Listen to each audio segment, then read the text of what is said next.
Okay, so we've got another month, we're into August now, and the theme that I kind of picked for August is night scenes, or if you prefer, you could do London, so there's a couple of alternatives. I'll probably focus more on night scenes and maybe bring London into it for the demos.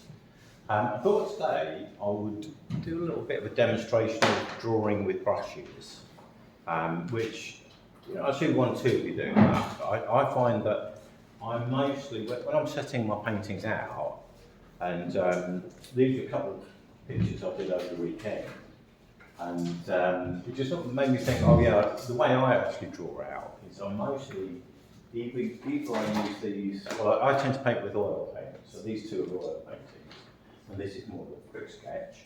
I tend to use these pens, which are a water-soluble pen, to do my drawing out. So my drawing out often looks a bit like this sketch. So this one started out looking a bit like that, but just with the lighter tones. And then once I've sketched things out, I then went over with some colour. So that's how I quite often approach the subject. So I thought I'd just do a demo on that. So with these, I'll do a bit of a mixture of paint and the brush pens.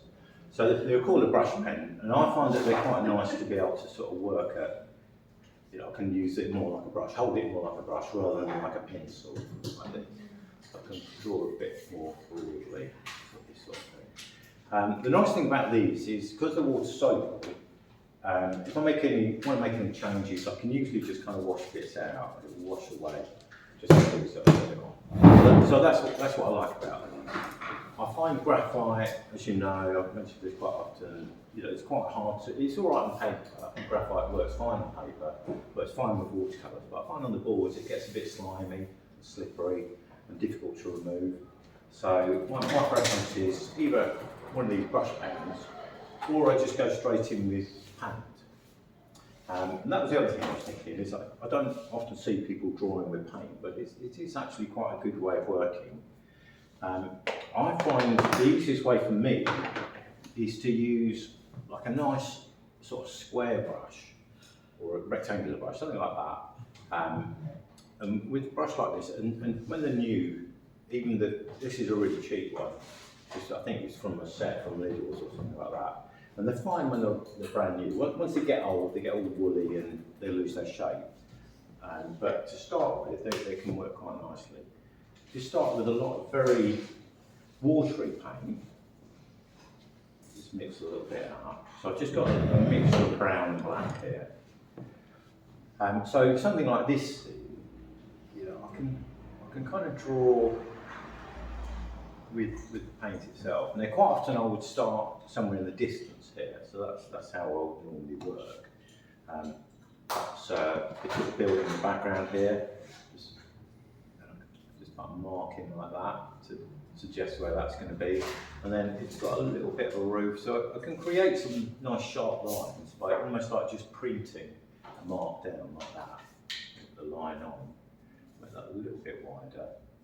And then this other roof here, that's almost one of those kind of Dutch style where it's like that and like that, and then I can just block that in with some tone, drawing the ridge, and then this shape here, perhaps a couple of lines that I then very quickly sort of fill in.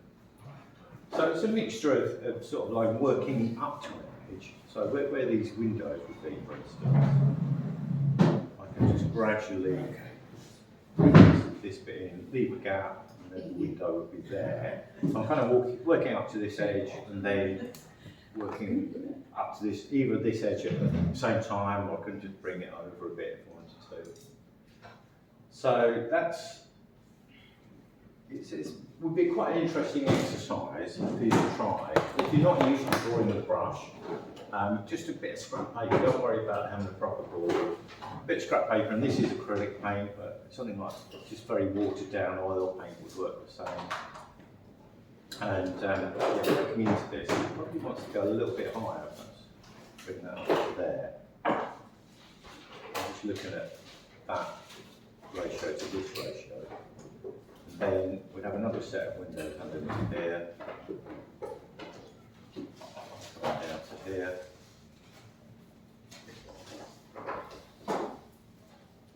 And then the advantage of this is, even with oil paints, if you put it in, that will dry very, very quickly.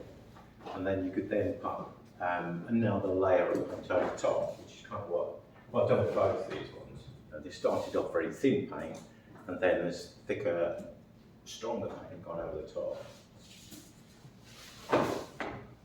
And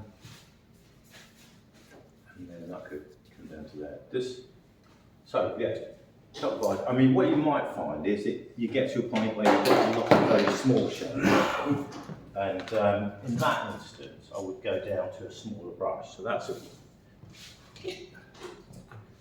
it's still a fine brush, but again, a much smaller brush. So that would be more useful for perhaps drawing these cars in here. A bit darker. So if I want to get something like these car shapes, I could just kind of draw those as I go. I'm just leaving, that's a bit too small really.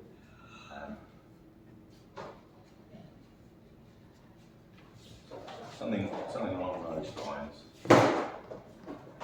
And then, so, something I'd encourage you all to have a go at if you've not tried that already. Most of my paintings, this works for me because most of my paintings are on a tone surface. I find white very, very bright.